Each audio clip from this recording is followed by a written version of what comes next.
Interconnectivity is great, presents unlimited opportunities for financial markets and other things, and for medicine, to solving problems of disease, scientists cooperating with each other across oceans from around the world. But in geopolitics, interconnectivity is potentially very destabilizing because now every place matters. You just cannot say that Africa doesn't matter or Southeast Asia doesn't matter. A crisis anywhere can affect crises in other places as never before because of the way that the whole system is integrated. And let me just add right now that if there was ever a military conflict of reasonable dimension in the Far East between the United States and China, it would have a catastrophic effect on world financial markets to a degree that we have not seen even in the Ukraine war or certainly in the various Middle East wars of the past 25 years. It would be tantamount to something like, or greater even, than the 1929 crash, yes. which had an effect on the rise of Hitler, for example, in Germany. Yes. And it would be a gigantic convulsion.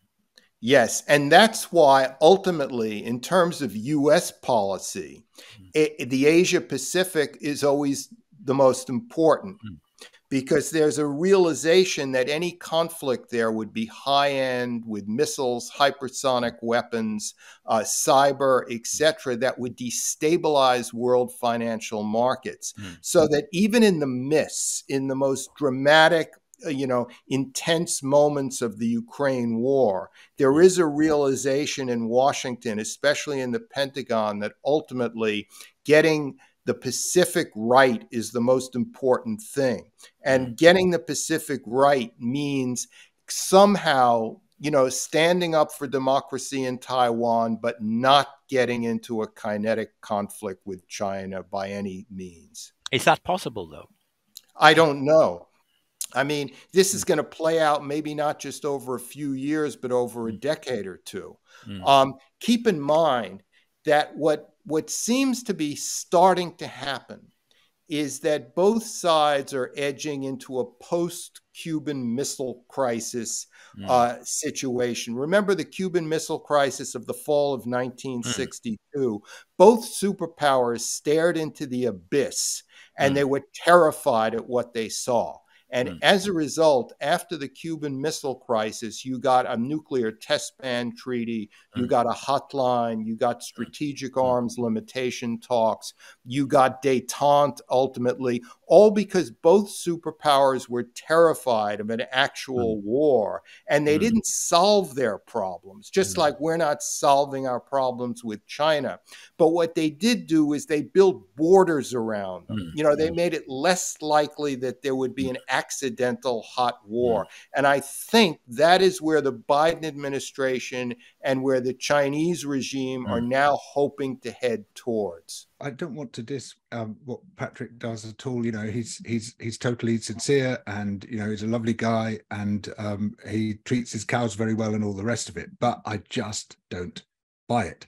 If he is indeed a carbon negative livestock farm, he's the first one on Earth, because there's been endless studies published in peer-reviewed journals looking at the claims of being carbon negative, and none of them so far have withstood the scientific process. In fact, there was a meta-study published at the Oxford Martin School, part of Oxford University, called Grazed and Confused, looked at 300 papers, and it found no instance anywhere on Earth of livestock farmers even washing their own faces in terms of greenhouse gas emissions, let alone drawing down extra carbon emissions. And there's a fantastic amount. I'm not in any way saying that this is what Patrick's doing, but there is a huge amount of jiggery pokery involved in carbon calculations of what's going on under the soil. And it's just far too easy to make things look right when they really aren't.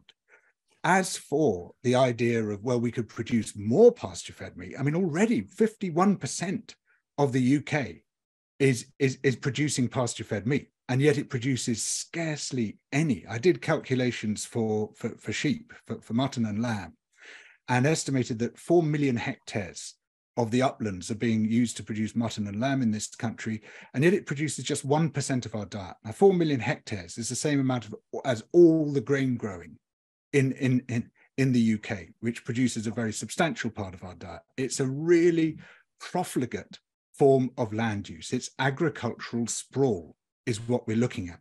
And this has an enormous opportunity cost. So if you look at the hills of Britain, they are almost entirely bare. There's scarcely any trees above 200 meters. Parts of inner London have more trees per hectare than those hills have, including in our national parks. And people think that's natural. It's not. The altitudinal tree line in the UK is well over 1,000 meters everywhere, except perhaps the top of the Cairngorms and one or two other very rocky parts of the Highlands. Almost everywhere else, there would be trees. In the western half of Britain, it would be dominated by temperate rainforests. The reason there are no trees is primarily because sheep and cattle selectively browse out tree seedlings. They're extremely nutritious. They're the things they like to eat more than anything else. And so unless you bring your numbers down to ridiculously low levels, 1 sheep per 20 hectares, no trees are going to grow. And that is the most basic component of ecological regeneration, trees returning to a formerly forested landscape. If you haven't got trees returning, it's not regeneration, it's not regenerative. And so you get all these terms banded around. This is regenerative farming. You know, it's just like the word sustainable. It gets just tacked on to anything you happen to be doing. Regenerative ranching, formerly known as ranching.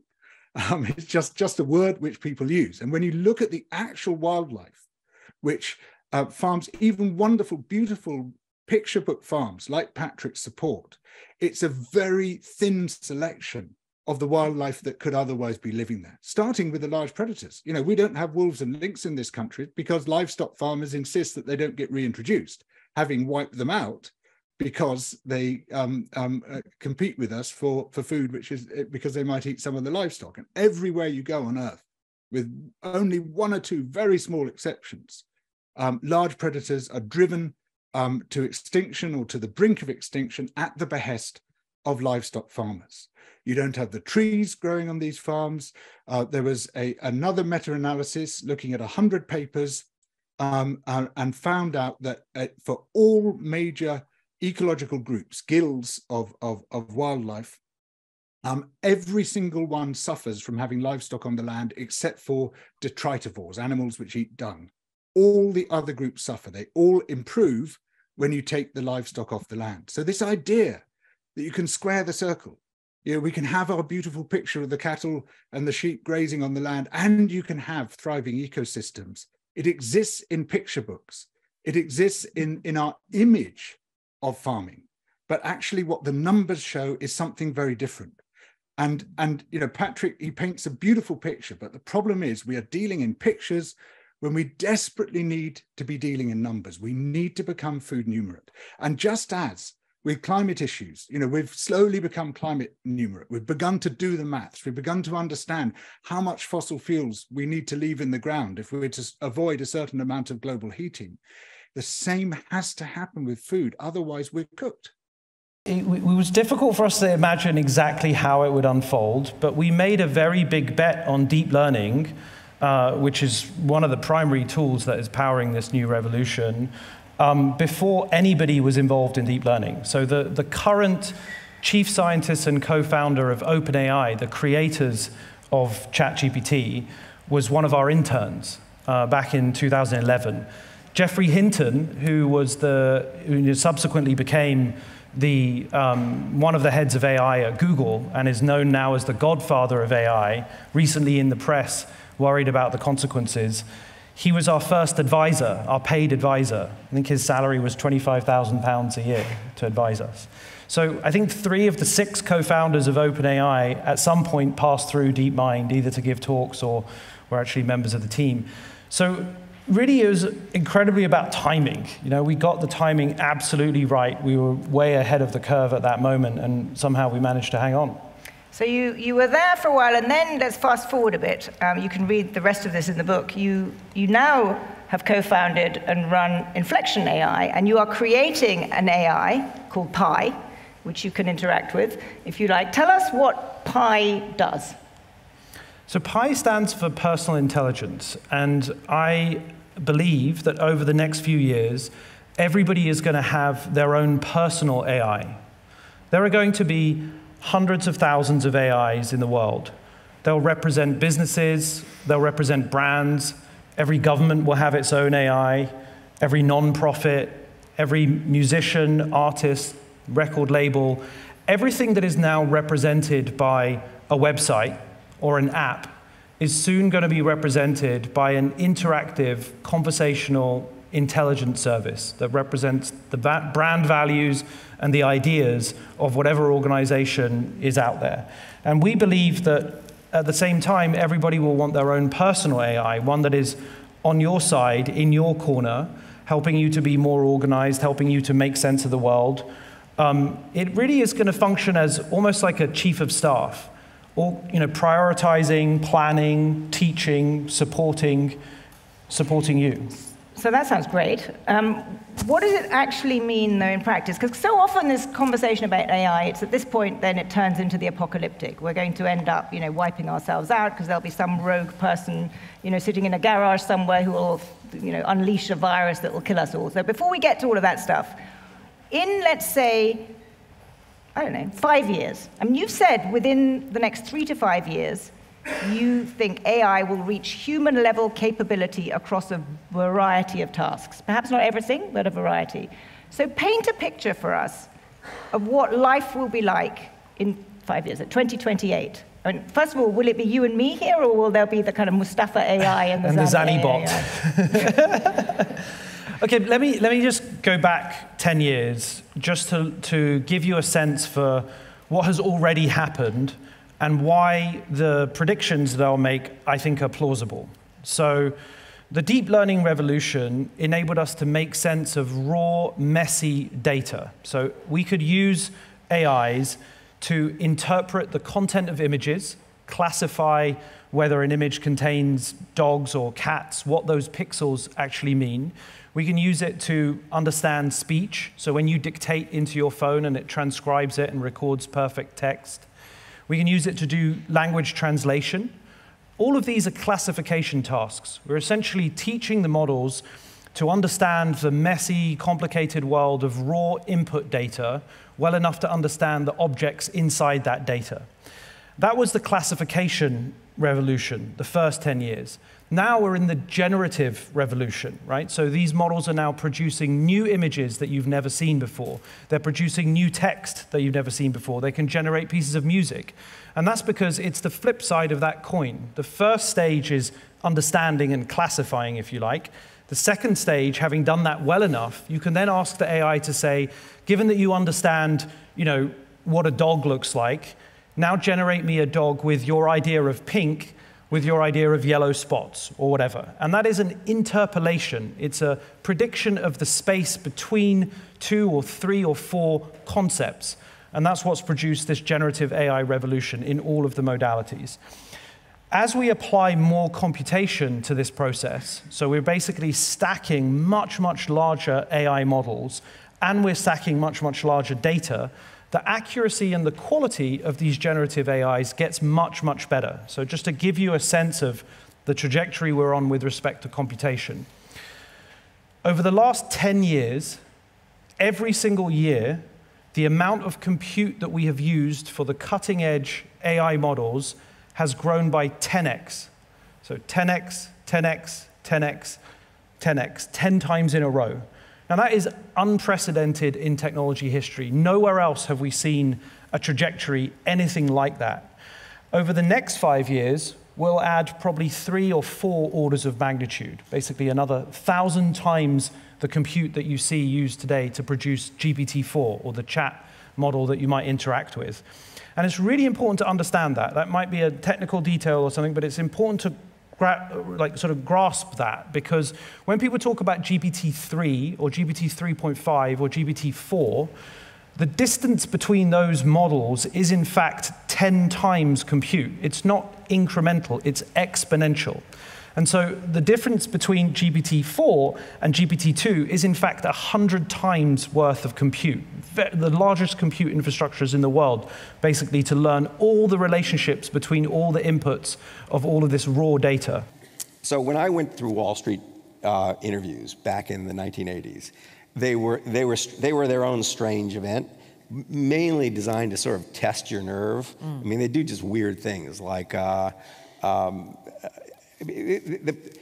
generally what they were trying to do is make you as uncomfortable as possible and see how you responded. And the interviews that identify Sam Bankman-Fried as possibly very gifted in a way that the high-frequency traders care about.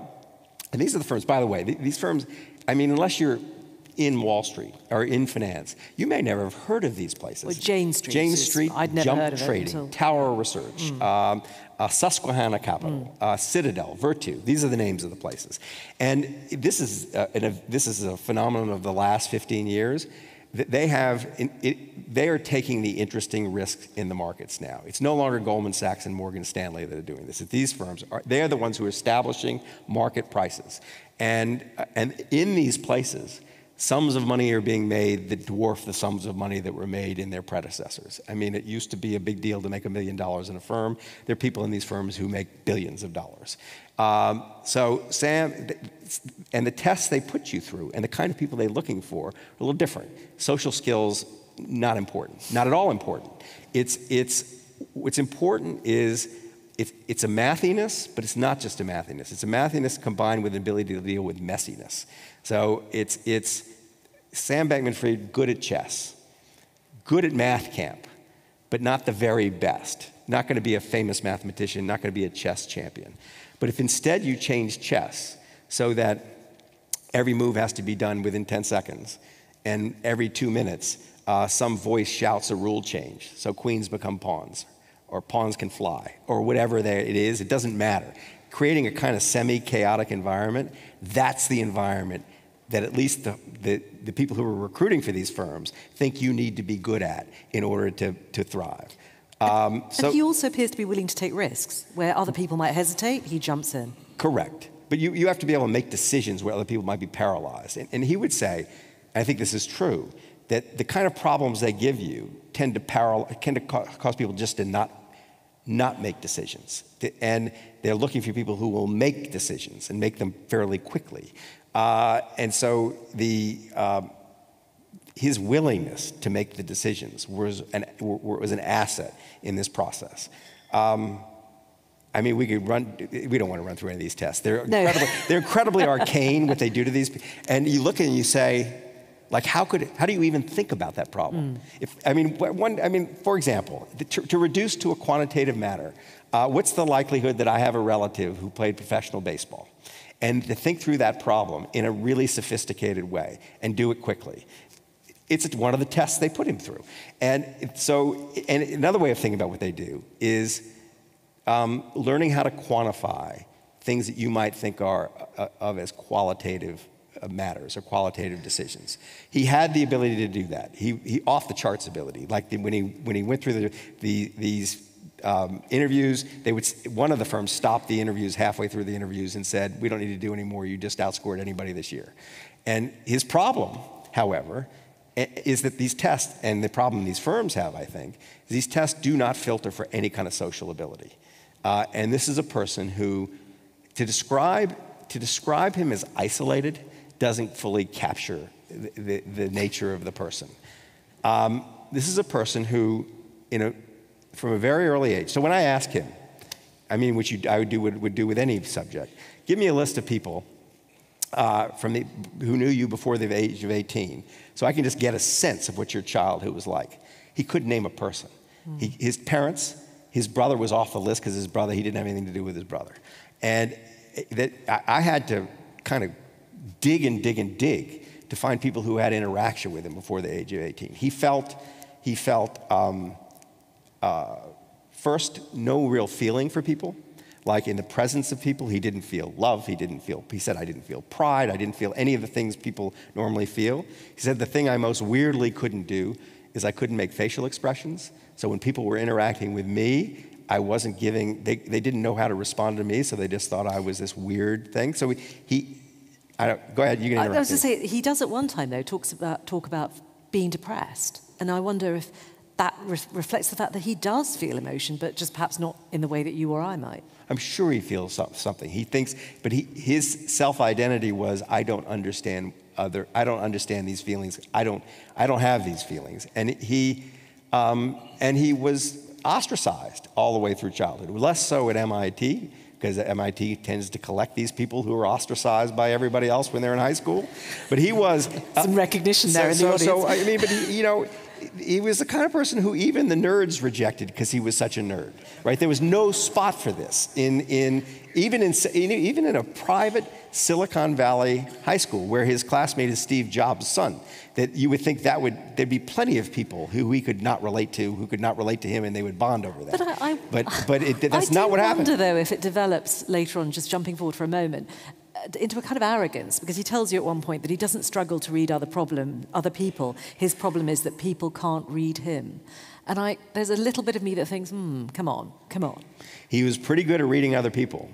I think he was surprised. This is the part that doesn't fit the overall picture. That his astuteness about other people, not always, but better than you would have imagined given how, and the point about other people reading him is if he's not giving anything, it's hard, right? Yeah. When he is in college, when he starts to develop ambition to go to work on Wall Street, and he realizes that there's been no social filter, but eventually there's going to be problems because he can't do the social thing, he gets a mirror and he starts practicing how to smile. And he's resentful about it. Why do I need to grin when you say something that's amusing? Isn't it enough that I just listen? But he forces himself to learn these things. I mean, I think Rome is this extraordinary pretense of power, when actually the guy in the middle, the closer you get, you see that there's very, very little that he can do. And that leaves you the question, and it leaves us the question, I think, too, is if the guy, the figurehead, is not doing this, who the hell is? And in Rome, that is almost impossible, I think, to pin down. I mean, what we see is two things simultaneously. We see the Roman emperor, if they're good at it, performing the rituals of power. And we see people on the outside, the critics at least, worried actually that all that the Roman emperor is an actor. And that doesn't seem to me to be too far from some of our anxieties. I mean, I'm not I'm not wanting to attack Rishi Sunak here, but I think one place where we saw that was when he went out to demonstrate the British populace that we were all in it together with fuel prices. And he was filling up a smaller car than he had ever owned, using a petrol pump that he was clearly very inexperienced at, and not quite knowing how to pay. Now, at that point, we say, is that guy, is he just a bad actor? And where do we put the boundary between, the authentic leader and the guy who's playing at it? And it's fascinating, actually. If you look at a lot of what's happening on Twitter X, a lot of what's happening with AI and deep fakes, a lot of it is about exposing apparent disconnects between who they seem to be in the public and who they really are. Yeah, and it's one of the real tricks of the deep fakes. So there was one, actually, about Rishi Sunak where you see him failing to pull a pint and a woman standing behind him looking in horror. Turns out this is untrue. Turns out this is a faked-up photo, but it's very, very successful because it hits an instinct we have that, of course, he wouldn't be able to pull a pint, and, of course, the lady behind the bar would not prove it. It's the same with a deep fake they just did on Keir Starmer, where they have a sort of apparent sort of very crackly recording of him shouting at an aide for dropping his iPad.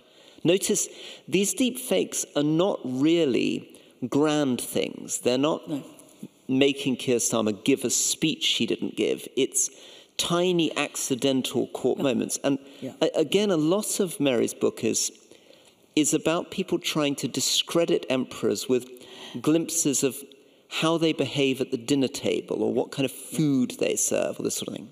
Yeah, or I mean, I think in the case of Nero, you know, a lot of these lurid anecdotes have actually got much more bottom in them about an analysis of empire than most people ever realise. I mean, we love the stories, or classical historians love the stories about, you know, Nero going to the theatre, and of course he's desperate to be an actor, and he demeans himself because he performs on stage, and he's so vain that he has the theatre doors locked so that no one can leave the performance until he's finished, you know, and there are wonderful stories about women giving... We've actually done that tonight. That is, that's true. Don't try to leave, guys. Don't try. You know, women give birth, so I hope there's no... hope that's not going to happen. Women give birth and others pretend to drop down dead so they can be carried out. And these are great. You're laughing and I laugh, and I think they're wonderful anecdotes. But they're more than that. Because actually, what they're saying is not just Nero was crazy, you know, and look how vain he was. They're saying, here is the emperor being an actor for real. And what does that tell us about how he normally is? Is he ever not an actor? The first thing I have to acknowledge is that I do my job not out of a sense of social obligation, not in order to make the world a better place, but because I love doing it. And I have a natural inclination to go to places where people think differently than I do, and especially where that involves some kind of moral quality that I find questionable. People who I used to call weird, like weird weekends. I don't love the word weird. First of all, it feels judgmental. Second of all, it feels inexact. Like one man's weird is another person's completely normal, right? Weirdness is to some extent in the eyes of the beholder. Nevertheless, the people I speak to are quite weird. And I know, a little contradictory. But I think what it has to do with is a sort of sense of them being either loggerheads with the wider world by violating certain social norms. They work in industries like the sex industry, or they're involved in extremism or religious groups that feel like they're on the edge of society. They're apocalyptic in their thinking. Or they're loggerheads with themselves because of choices they've made. So in some sort of sense of social angst. The question was, why do I think it's important to do that? Because after the fact, having done it because I enjoy doing it, I've realized there's real value in it. And I think what it comes down to is challenging patterns of behavior that you may have, thinking about the world in a different way. I mean, for me, a lot of the pleasure of it is just actually reminding myself that my life, as complicated and sort of fraught as it seems at times, is less complicated and fraught than the people I'm among. But I also think that in practicing habits of tolerance, of listening, of understanding, you can open up the world to a different way of thinking. And that, you know, that we can all, and these qualities that you can think about things in a different way, you can connect in unlikely ways with people who you might think have nothing in common with you. And thereby the world seems a friendlier place. What I sometimes say, if I can put it in a nutshell, is the weirdest thing about weird people is how normal they are.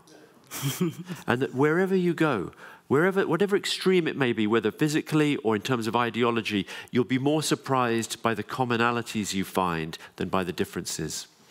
As much as I'd like to think that I have techniques and that I'm kind of this brilliant, that I'm sort of brilliant at adopting strategies for connection, really, a lot of what I do, insofar as it connects with people, is unsought, like is actually things that I come by accident, and are probably qualities that in another setting I might wish I didn't have. I actually think that certainly when I started, a certain insecurity, a certain sense of awkwardness, almost felt like disarming. You know, and it wasn't like, oh, I'm not pretending to be awkward. You know, it wasn't deliberate. What I need is some glasses, like some ill-fitting clothes. Like I'll make sure there's like a little bit of, you know, just rumpled. Like make sure my jeans are a bit rumpled. My shoes look a bit, you know, like they've seen better days. It was very much the case that I was just being who I was, and that was, you know, I didn't have a great wardrobe, and I was really worried starting out when I worked for Michael Moore. I just thought, this is a nightmare. I've been given a network TV job on NBC in America, you know, with no TV experience, it was you know, I just thought this is a disaster. You know, I'm going to go out there and I'm going to make a complete fool of myself, and I was frightened. I was frightened when I went on that first story that I did, which was about apocalyptic cults around the US. I just thought, how am I? They've got the wrong guy, and I think but adventitiously, if that's a word, I'll look that up later. Adventitiously, what turned out to be the case was those qualities that I thought were disabilities actually ended up softening people up. You know, it's like by being a little awkward, it invites the person in a bit more. Anyway, I'm just trying to, you know what it is, realness. It's just by being a bit real. And I know that sounds really basic and probably banal, but by being a bit real and actually showing up and not making it like, how am I going to get the best out of this person? How am I going to close the sale? How am I going to, you actually just go in there thinking like, I really hope this person, you know, likes me. I hope this person, I hope I can kind of make this run smoothly and connect with this person, and that realness infuses every part of the conversation.